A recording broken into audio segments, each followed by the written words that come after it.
The heavy iron gates of the city creaked open, and a king emerged with his head bowed. In his trembling hands he held the keys. In his eyes there were tears. He handed those keys over to his enemy, and a reign of nearly 800 years vanished. That exchange signaled the end of a civilization that had endured for 8 centuries.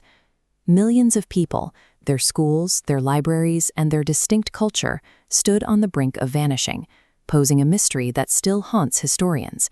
How did a profound presence leave no trace behind? The year was 711. Much of Europe was mired in the Dark Ages, fractured by brutal tribal wars. Out of this landscape, young commander Tariq ibn Ziyad crossed the sea from North Africa. He arrived on this rugged coastline with an army of only 12,000 men, stepping into a completely unknown land. Waiting for them was the Gothic king Roderick, backed by an army vastly outnumbering Tariq's forces. Facing annihilation, Tariq made a tactical choice that would echo through military history. He ordered his own ships set on fire. As the timber burned to ash, he delivered a chilling reality check. The sea is behind you, and the enemy is in front of you. He had turned his soldiers into cornered tigers. Driven by sheer survival, that tiny force cut through the Gothic ranks. King Roderick was killed, his army scattered, and the path into the Iberian Peninsula was cleared for a rapid Muslim expansion, reaching modern-day France. Tariq ibn Ziyad brought a conquering sword, but he also brought something far heavier. He brought libraries, medicine, paved roads, and the light of Islam. Over the coming years, his successors built a society that dragged the continent toward enlightenment. They called this new land Al-Andalus. If you walked through London or Paris in the 11th century, you would find yourself ankle-deep in mud. Reading and writing were closely guarded secrets held only by a handful of priests. But at that exact moment in southern Spain, the city of Cordoba was operating on a completely different plane. Its streets were illuminated by lamps at night. Citizens had access to 700 public baths and free hospitals. People across the continent spoke of it in whispers. They called it the ornament of the world. Inside the great library of Cordoba sat 400,000 books. European kings of the era could barely sign their own names, while Andalusian surgeons like Al-Zarawi were performing complex medical operations, and philosophers like Ibn Rushd were breaking down Aristotle for packed lecture halls. This cultural explosion had a specific architect, Abd al-Rahman I. In the year 750, a bloody coup in Damascus wiped out the ruling Umayyad dynasty. Abd Rahman, a young prince marked for death, fled alone across the deserts of North Africa. He finally reached a very edge of the known world in Spain, where he built a resilient new state from scratch. Under his successors, Al-Andalus entered its golden age. Historians call this period La Convivencia, a rare societal truce where Muslims, Christians, and Jews lived and worked alongside one another. It was a thriving ecosystem of intellect and trade. The legendary historian Ibn Khaldun observed a bitter truth about human empires. They operate on a natural, unavoidable cycle.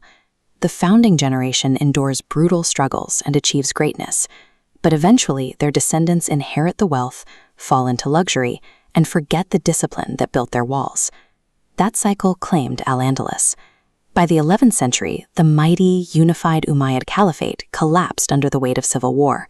On its corpse, 22 tiny, isolated states carved up the map. Now, every major city had its own king.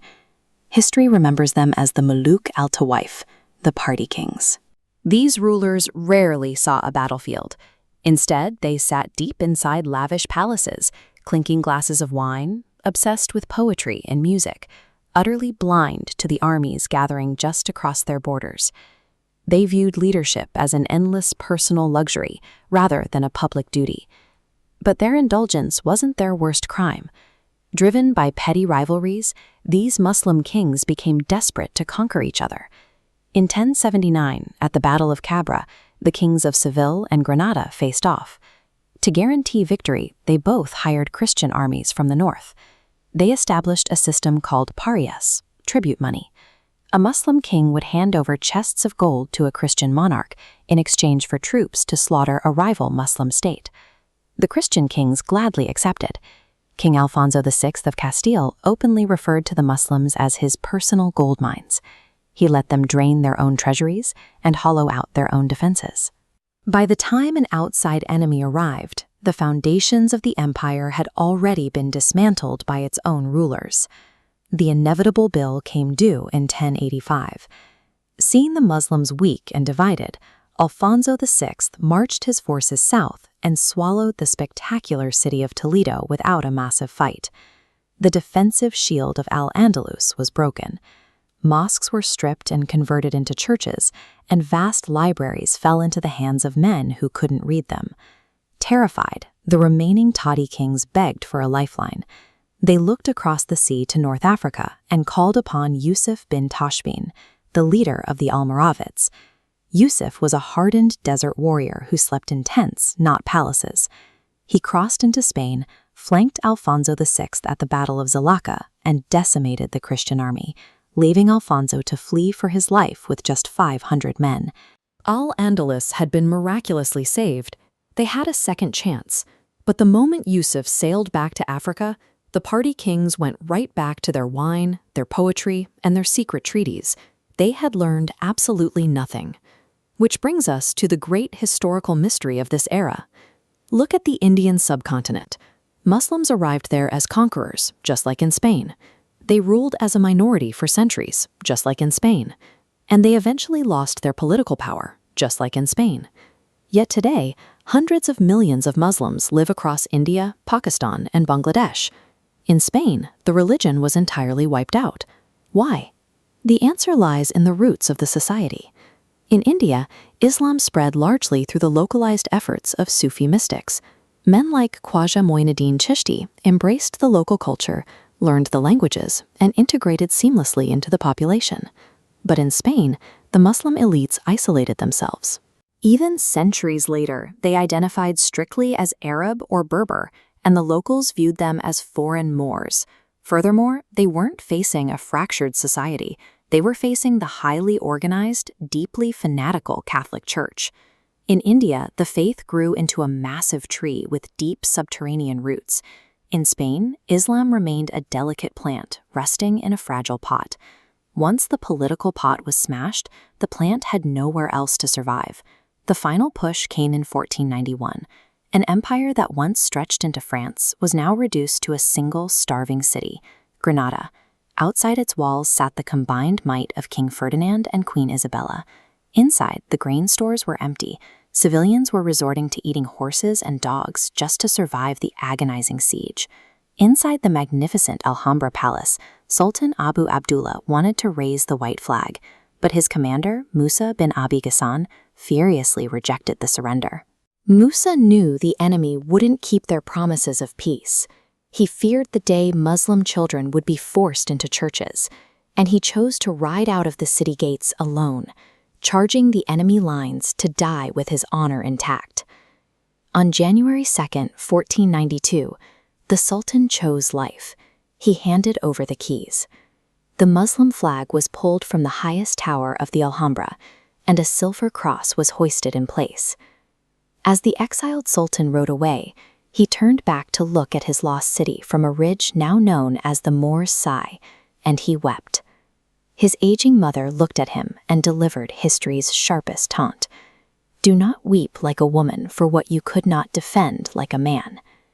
But the ripples of this single day extended far past the borders of Spain. Standing right there in the Alhambra court, watching the surrender, was an Italian sailor. For years, Christopher Columbus had begged the Spanish crown for ships, but Ferdinand and Isabella had tied up all their cash in the war against Granada. With the Muslims finally defeated, the royal treasury was silently flush. Queen Isabella sponsored Columbus's voyage, leading to the discovery of the Americas later that same year. The wealth subsequently extracted from the New World fueled Europe's Industrial Revolution, providing the capital and resources that eventually allowed Western powers to dominate the globe for centuries. Back in Spain, the promises made to the defeated Muslims evaporated immediately. In 1499, a massive bonfire was lit in the center of Granada. Millions of texts, science, philosophy, the Quran, were burned to ash. In 1502, the crown issued a brutal decree to the remaining Muslims: convert to Christianity or leave. Those too poor to flee were forced into a terrifying double life. They were branded Moriscos. They were banned from speaking Arabic, eating halal meat, or even taking public baths. The Catholic Church unleashed the Inquisition, a ruthless spy network designed to hunt them down. If a man was caught washing himself on a Friday, he could be dragged into a dungeon, tortured, and burned alive. For generations, they pretended to be Christians in the daylight, while whispering prayers in the damp, dark basements of their homes. After decades of crushed rebellions, the final blow fell in 1609. The crown expelled the last 300,000 Moriscosos. Men, women, and children, whose families had lived in Spain for centuries, were marched out into the desert. From a public standpoint, the centuries-long process of removing Islam from the peninsula was finished. But faith proved harder to eliminate than political power. In 1884, almost 400 years after the fall of Granada, laborers were repairing an old house in a tiny Spanish village called Almanacid. When they knocked down a false wall, they found a secret compartment. Inside were handwritten copies of the Quran. Sitting among them was a single piece of paper. The script was Arabic, but the language was Spanish. It's a secret hybrid called Al-Jamiado. The paper didn't hold a map to physical treasure or a deed to stolen land. It held a knot, a poem of intense love and praise for the Prophet Muhammad. The discovery of this hidden script reveals that faith survived through domestic inheritance long after the mosques had been destroyed. Al-Andalus remains a case study in how internal division can dismantle an empire, and how private conviction can outlast a state.